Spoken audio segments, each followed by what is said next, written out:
ખરાબ નસીબના 14 કારણો.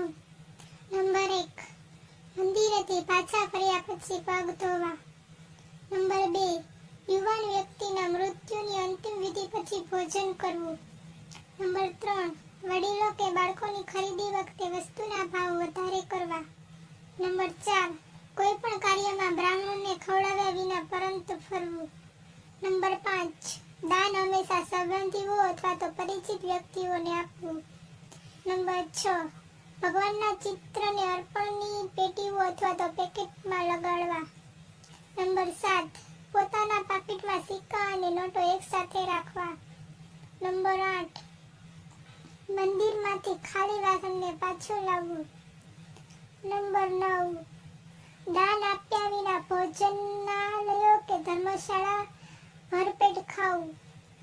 નંબર 10, દિવાલો ઉપર હદથી વધારે લોખંડ અને ખીલીઓ લગાવવી. નંબર 11, દરવાજા ઉપર ભગવાનના ફોટા લગાડવા. નંબર 12, અંતિમ યાત્રાની શવયાત્રાની આગળ નીકળવું. નંબર 13, ઘરની છત ઉપર લોખંડના તાર બાંધવા. નંબર 14, ઓફિસ બેગ અને પર્સ માટે ઘરમાં કોઈ સ્થાન ન હોવું.